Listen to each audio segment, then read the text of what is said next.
Bienvenidos a un nuevo capítulo de Caperuzas. Soy Rocío Gambra y hoy nos encontramos con Claudia Pizarro Pino. Claudia es ingeniera civil industrial de profesión y logró desde los años 90 tener una carrera donde poder aportar, destacarse y a la vez criar a través de la evaluación de proyectos y del riego tecnificado. Vamos a conocer su historia ahora. Claudia, muchas gracias por conversar con nosotros. Gracias a ti, Rocío, gracias por la invitación y la verdad es que el nombre de tu programa es tan interesante, atractivo, que vamos a ver qué sale de esta conversación que se ve como bastante lúdica. Así es que mucho gusto y buenas tardes por estar aquí contigo también. Bueno, Claudia, la idea de esto es mostrar cómo lo han logrado algunas mujeres y cómo se han dejado llevar a través de la pasión y poder acompañar a otras también a que tomen estos modelos y decir, yo también puedo llegar a ese lugar. De la conversación que habíamos tenido previamente, me llama mucho la idea, esta parte específicamente, y por eso lo destaco, que tú, teniendo una carrera, una profesión de bien difícil ya en los años 90, ingeniera civil industrial, muy pocos toman el riesgo de venir a una región donde no se requerían tantos ingenieros civiles industriales. Y además, hacerte cargo de tu familia, estar ahí con ellos, tener tiempo, flexibilidad, que es algo que hasta el día de hoy muchas nos preguntamos. Cuéntanos un poco cómo lo hiciste, Claudia. Oye, mira, en realidad creo que le das el palo al gato, porque finalmente las cosas se van dando un poco como se te presentan en la vida. Yo creo que las oportunidades todos las vamos teniendo, pero aprender a tomar decisiones, yo creo que es una de las cosas más importantes en la vida. Ahora, esas decisiones van de acuerdo a lo que son los valores, la estructura valórica y los sueños que cada uno tiene. Y yo creo que mi sueño siempre fue formar una familia. O sea, para mí era fundamental. Nunca me imaginé una vida sin hijos o sin una estructura familiar. Y lo que más atesoro hoy día, con los un par de años que ya tengo encima, es la familia que hemos construido. O sea, es de las cosas que más me llena el alma. O sea, he hecho muchas cosas en la vida, pero siento que si hay algo que me encanta es justamente la familia que construyo. Y esa familia, cuando te digo familia, es mi familia nuclear con mis hijos. Después se extiende a mis amigos, a la red de contención que tengo, porque mi familia paterna, materna no es de acá. Yo no nací en esta zona y me siento totalmente sornina, así que ya siento que es mi familia la que está aquí, de corazón. Tengo amigos enraizados que son como mi familia realmente, terminan siendo como familia. Y también me pasa en el trabajo. La empresa que hemos formado, casualmente somos puras mujeres, no es porque también haya querido que así sea, sino que se fue dando. También siento que somos parte de una familia laboral muy linda, que nos apoyamos y nos contenemos, porque en el día a día hay desafíos permanentes que cumplir, que cubrir. Y luego está áreas más filantrópicas como es la fundación, que es la que también formamos con un grupo de amigos, que parte primero como una necesidad de querer hacer algo en la zona más consolidado hacia otros, pero que finalmente el día también me llena mucho el alma y siento que también es una parte de mi vida muy importante. Entonces, resumiendo un poco lo que tú me dices, creo que uno en la vida va construyendo su camino. No, las cosas, obviamente hay oportunidades, se presentan y yo creo que uno tiene que aprender a tomar decisiones y esas decisiones son con cabeza y corazón, no solamente con una parte, porque si no, no te funciona el puzzle muy bien. Y además también hay una parte que se te va presentando en el punto cuando tú dices, ¿cómo es que estudio una carrera? Esa carrera se dio porque evidentemente me gustaba el área de las matemáticas, entré a una universidad que era eminentemente masculina, pero llego al sur porque siempre me gustó la vida de provincia y casualmente me casé con una persona que era de Osorno, así es que termino la universidad a los 23 años y me vengo al sur sin pensarlo. O sea, yo dije, esto es lo que quiero, me encanta, me imaginaba, te mueres, Rocío, yo conocía hasta Chillán en esa época. Y cuando llego a Osorno, no pude creer cuando vi estas vacas que eran enormes. Dije, son gigantes.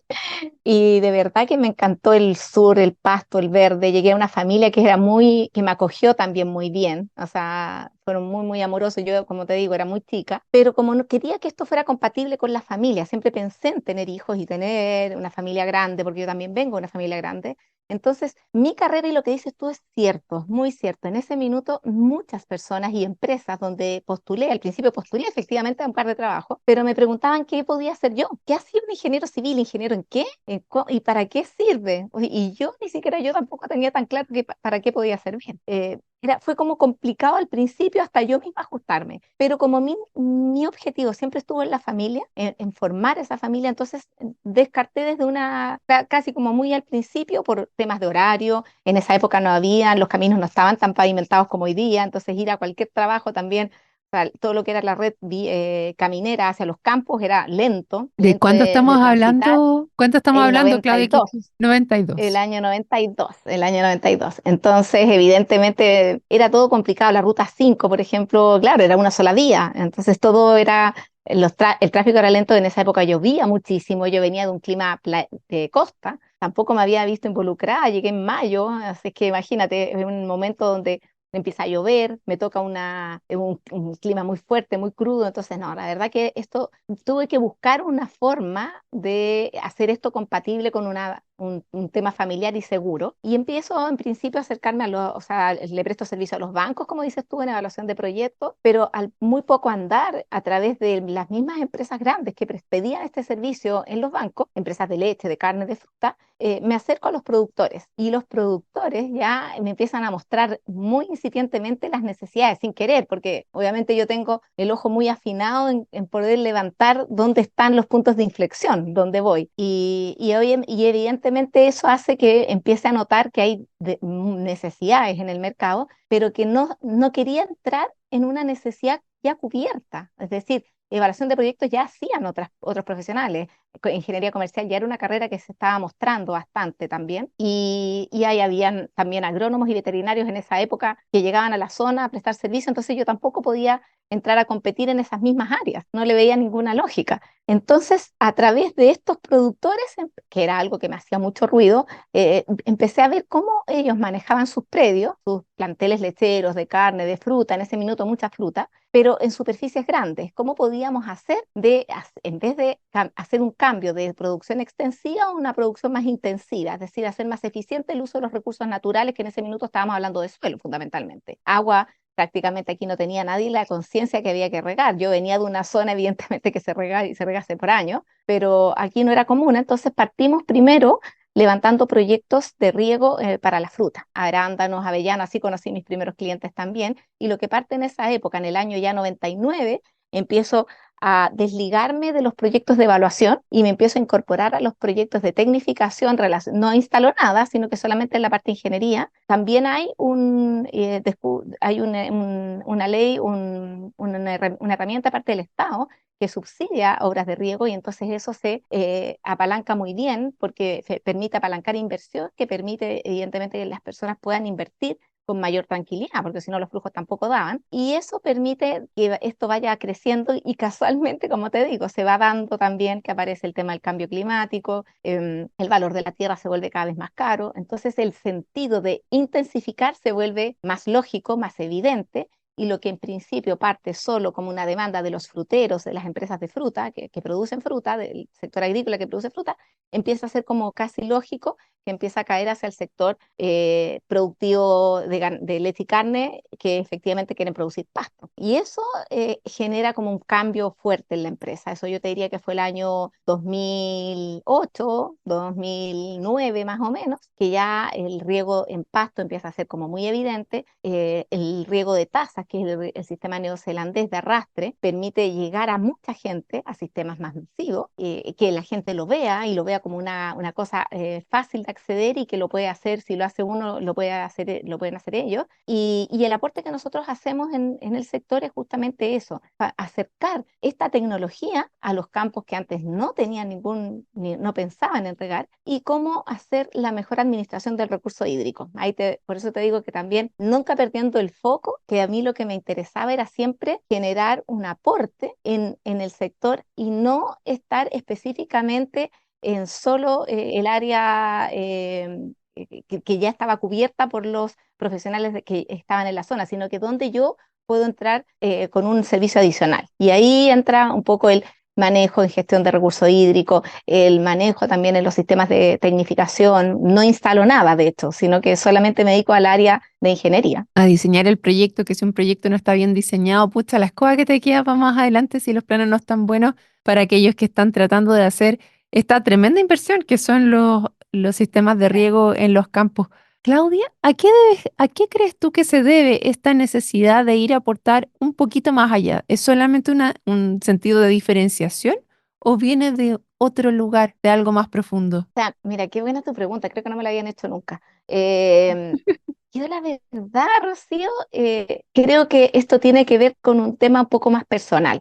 A mí me encanta sentir que soy un aporte al lugar donde voy. Ahora, a veces uno no siempre genera cambios. Y de verdad que no siempre depende de uno, pero en la medida en que uno sienta que da lo mejor de uno, se nota en eso que uno hace, en ese servicio, la diferencia. Eso te lo digo en todo. Eso es en los niños, en la casa, en el hogar y de lo poco a lo mucho. O sea, no tiene que haber grandes recursos para que eso ocurra. Tiene que haber de pocos recursos a muchos recursos. Y a mí siempre me ha gustado marcar la diferencia, pero tiene que ver conmigo. O sea, yo creo que ahí hay un tema que me encanta sacarle el máximo provecho a las cosas que alrededor mío están. Entonces, pero me refiero al máximo provecho en el tema más profundo. O sea, si estoy conversando contigo, quiero que ese tiempo contigo sea pleno, lo más aprovechado para ti y para mí. Si estoy tomándome un café con alguien, quiero que ese café también sea lo más disfrutado. Si escucho música, si estoy en un trabajo o estoy hoy día desarrollando y viendo cómo podemos mejorar el sector agrícola, cómo podemos hacer para que eso que vamos a hacer como empresa sea lo mejor. Ahora, a veces resulta y a veces no. Eso es lo que te decía. Uno pone todo de su parte y simplemente a veces las cosas no se dan. Pero a lo menos mi ejercicio es hacer todo lo que está a mi alcance para que esto que voy a hacer sea entregar lo mejor de mí. Y Mm. si después de eso, que entregué lo mejor de mí, el camino, lo que viene después, va por la derecha a la izquierda, bueno, me dejo un poco sorprender. Trato de no encasillarme tanto, no encuadrarme tanto. Yo de verdad de chica, de joven, era bastante más cuadrada de lo que soy ahora. Por eso creo que estudié esa carrera y en esa universidad. Estaba ¿En qué como muy universidad? enmarcada en la Ah, en la Santa Santa María. María. Oye, sí, es que yo te iba a decir, Sí, conozco muchos que estudiaron en la Santa María y que rapidito se fueron de ahí, ¿ah? Que muchos sí, dejan una vez que entran a la Santa María sí, porque es una universidad altamente exigente que parte ya con cambios que no estamos acostumbrados, como el modelo de 1 a 100 sí, versus de 1 a 7 sí, y ya eso te sí, cambia una exacto. lógica bastante. Sí, y de hecho la Santa María tiene este tema que te digo que en el fondo, ojalá, de hecho yo tuve muchos profes que nunca los logré entender, que tú decías, pero esos son raros, así como que medio loco, medio géneros loco. Pero es parte del sello que tiene la Santa María. La verdad que yo soy una agradecida de haber pasado por esa casa de estudio, siento que me marcó en muchas cosas, pero también me estructuró más de lo que ya venía. O sea, si yo ya venía cuadrada, terminé ahí siendo un cajón. Y con y con los hijos me he ido, después de ser madre, yo creo que eso me ha ayudado mucho, Rocío. Yo tengo 4 niños y los primeros dos siento que también yo los crié de un perfil distinto a como me resultó con los otros dos. Y eso que entre el mayor y el menor hay 8 años solamente, hay poca diferencia. Pero yo estaba en otra etapa, en una madurez distinta. Los primeros dos fueron entre los 25 y los 29 y los otros dos hasta entre los 29 y los 33. Entonces, ya es increíble que con algo más de madurez y algo más de sabiduría, uno también le hace doble clic a varias cosas. Entonces, no perder tiempo, y ahí es donde te digo, se me ha acentuado más esto de aprovechar cada vez más los espacios que tengo en cada momento en que estoy o cada cosa que estoy. Entonces, trato de estar alerta a esas oportunidades que se presentan, porque finalmente siento que Dios te pone la mesa, te la pone con muchas cosas.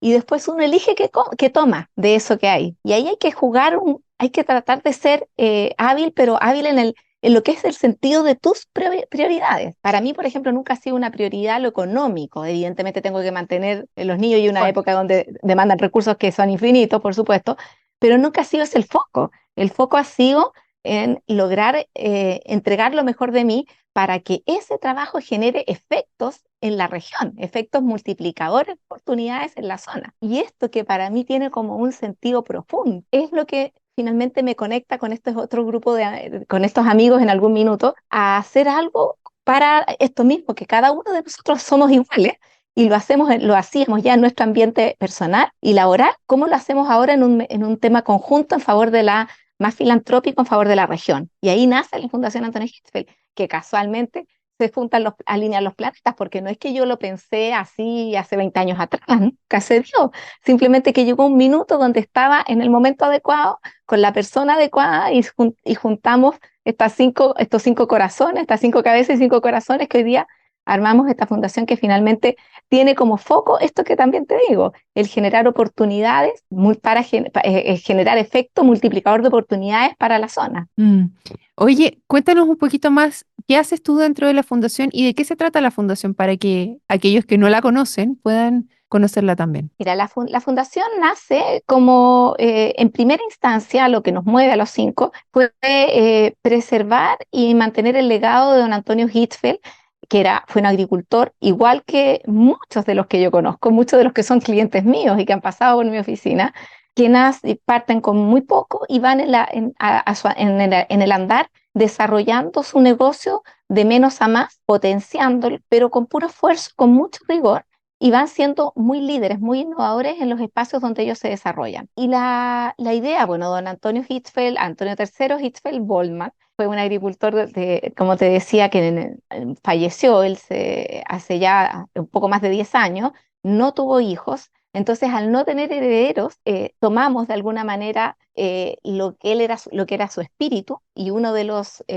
directores y fundadores de la fundación también tomaba parte también de su patrimonio, porque lo recibe él, y entonces nos une esta iniciativa, estas ganas de mantener un poco lo que él hacía, que era potenciar la zona, ayudando a personas y empresas que trabajaban en el sector agrícola, pero que les faltaba tal vez la oportunidad de haber tenido. Yo tuve la suerte de estudiar también en una buena universidad, de haber tenido a muy temprana edad herramientas al alcance de mi mano que me permitieron ir armándome como persona y finalmente me permitió armar mi empresa. Pero no todo el mundo tiene esas oportunidades. Mm. Entonces, la idea era decir, pero si hay alguien que tiene el motor, que tiene ese motor de cambio, ese motor que te digo que es algo muy personal, que no es malo si no te pasa, pero para la gente que le pasa y que quiere crecer y que quiere generar ese efecto multiplicador de oportunidades, pero no tiene necesariamente las condiciones, entonces, ¿cómo lo apoyamos y lo apalancamos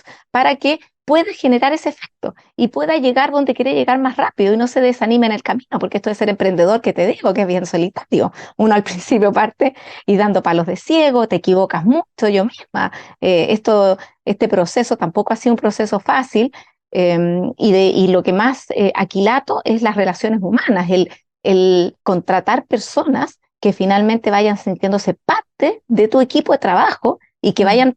vayan tirando este buque de la misma manera como lo va haciendo uno, con el mismo profesionalismo, la misma calidad de uno. Eso es muy difícil, muy, muy complejo, porque tú tienes que empapar a la gente de ese mismo proyecto, con esa misma iniciativa, con esa misma eh, fuerza. Y hay emprendedores que se han ido quedando en el camino por múltiples razones, o lo hicieron demasiado solo, o el primer error los desanimó, o incluso la idea es muy buena, pero no tenían las herramientas en gestión, en comercio, para poder echarla a andar. Entonces la fundación nace con ese propósito, y la idea es de generar este apoyo hacia los prestadores de servicios del sector agrícola para que nuestra región se potencie y nuestros hijos y nietos se sigan queriendo quedar acá. Oye, tremendo desafío, los felicito con esto que están haciendo, seguir en este espíritu, porque creo que es algo que es sumamente necesario para las nuevas generaciones también. Una de las cosas que vemos aquí a nivel local, que para las nuevas generaciones, que va muy asociada a la prestación de servicios, o sea, recordemos que la región de los lagos, Osorno en particular, está asociada al agro, es su principal foco de desarrollo. Osorno particularmente es prestador de servicios relacionados con el agro, pero muchas jóvenes no ven todavía en el agro un futuro nuevo porque no se produce ese mix entre los nuevos trabajos, las nuevas tecnologías, los nuevos servicios que se pueden prestar y los jóvenes que tenemos acá. Así que tremendo, tremendo lo que tú señalas, porque efectivamente es una necesidad que en este minuto se está teniendo a nivel local. Sí, y lo vemos a diario. Y a mí me da mucho orgullo hoy día ver cómo en los campos que yo partí atendiendo, te digo que ya en el tema del riego ya llevo más de 20 años, me toca ahora trabajar con los hijos de los que atendí en ese minuto. Y digo, pero qué bacán. O sea, se ha ido dando, y estas generaciones vienen con nuevos proyectos, con nuevas tecnologías también, y vienen a incorporar servicios, porque tú muy bien lo dijiste. para producir alimentos tú necesitas una serie de servicios alrededor que sean de tan buena calidad como el producto que tú estás sacando de estos campos. Porque si no terminas, en vez de concentrarte en la producción de la leche, terminas necesitando tú misma comprar maquinaria para hacer tu propia autoprestación de servicios, porque el prestador de servicios teóricamente con el que confiaba no llega el día, no llega la hora, no llega en la calidad y la prontitud que tú necesitas. Entonces, si los servicios alrededor, gaffiter, eléctrico, hidráulico, geomensores, topógrafo, hay una multiplicidad de servicios, incluso que uno hasta ni se imagina, que hoy día están al servicio del agro, si son de buena calidad y van creciendo en la velocidad y con la tecnología que el rubro hoy día lo demanda, evidentemente el productor de leche, de carne, de fruta va a poder concentrarse en hacer mejor, en hacer rendir mejor sus propios recursos al interior de la organización, lo que va a generar también que él avance más rápido. Entonces genera un efecto escala que redunda para todos, no solo además al sector agrícola. El sector de prestación de servicios se cruza mucho con otros sectores de la industria y ahí complementas con la salmonicultura, con el sector forestal. O sea, hay un cruce que va generando que la economía de la región finalmente se potencie. Y no No, solamente a tú que se potencia la economía y de ahí de la mano van apareciendo justamente otras oportunidades en otros nichos que son mucho más interesantes. está totalmente de acuerdo, Claudia. Me encanta escucharte hablar con esta pasión de lo que tú estás señalando. Pero me pasa que yo siendo muy apasionada, al igual que tú, que también tengo el foco en la familia, de repente se resiente, ¿no? Tú me dices ahora, esos momentos especiales los dedico a que sean lo máximo con la persona que estoy. 4 hijos, una carrera, una fundación. ¿Tienes de repente esos roces también dentro de la familia? Te ríes.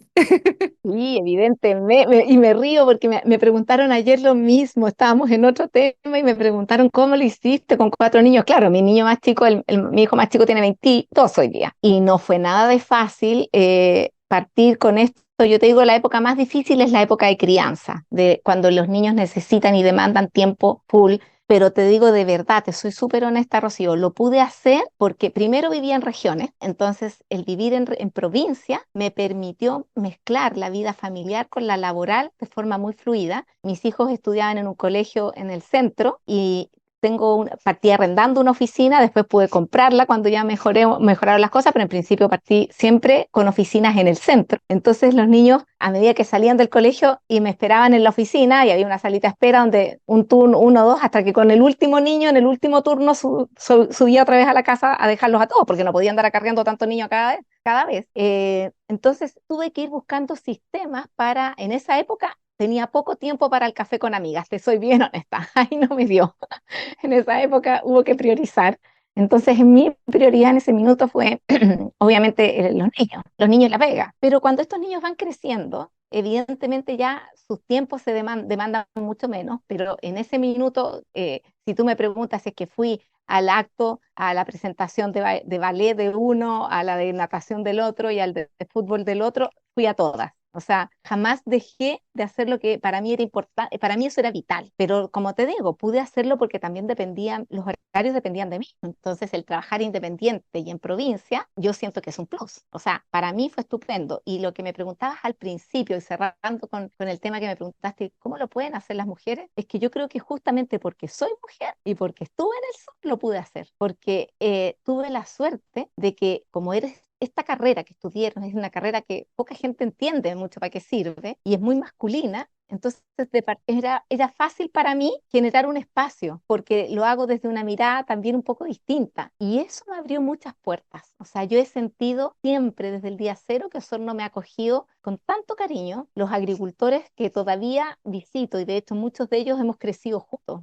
Muchos me ha pasado que me encanta verlos, hoy día son abuelos, yo todavía no lo soy, pero yo los miro y tenemos relaciones, no de amigos de visitarnos los domingos, pero evidentemente nos vemos en la calle y seguro que me paro a conversar, lo que antes no me daba tiempo, hoy día sí, porque se van generando lazos muy ricos que es difícil lograr en Santiago. O sea, yo creo que esto no lo habría podido lograr en Santiago, ni la relación laboral que tengo con mis clientes, que terminamos siendo más que amigos. He ido a varios matrimonios y cumpleaños de clientes míos que me han invitado, que se termina generando una relación muy rica. Y por otro lado, también el estar en provincia me permitió nunca saltarme el almuerzo. Para mí es vital. Era el espacio de colegio, llegábamos a la casa, que aquí se puede. En Santiago tampoco se puede eso. Entonces, todos los días almorzábamos juntos. Jamás almorcé con el teléfono en la mano. Por ejemplo, para mí eso no existe. El teléfono está en la cartera y está en el computador mientras trabajo. Y el resto llego a la casa y llega la mamá. No, mis hijos nunca supieron lo que yo hacía en mi pega hasta que empezaron ellos a hacer sus prácticas de universidad y ahí empezaron a entender lo que yo hacía. O sea, sabían que yo era ingeniero y que me dedicaba al riego y hasta ahí llegaban. Pero el resto de lo que yo hacía, uno me dice un día, mamá, ¿cómo me dijiste que te dedicabas a riego en los campos? Y es que esa enfermedad entretenía tu trabajo y tu pega,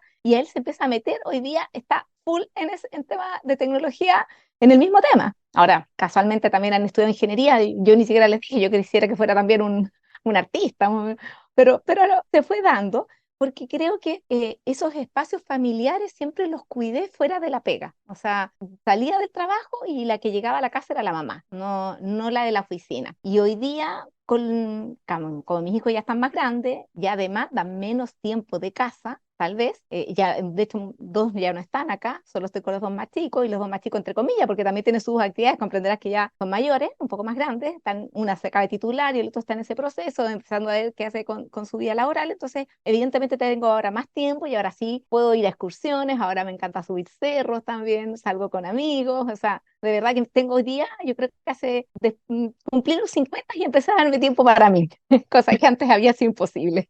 No, tremenda tu historia, Claudia, te agradezco mucho por contarnos y lograr esto yo creo que es como el cáliz que uno busca cuando es mujer y Mm, tiene esta idea de ser profesional también y destacar en su área, poner ese granito extra también de contribuir. Yo creo que es algo que muchas buscamos y estos modelos son tan importantes para poder decir, se puede, efectivamente se puede. Así que mm. no tengo ninguna duda que tú eres una de nuestras caperuzas y te quiero agradecer por haber conversado con nosotros el día de hoy. Y en tanto a ustedes que nos acompañaron, les agradezco su compañía y los dejo invitados a un próximo capítulo de Caperuzas. Muchas gracias. Chao, chao.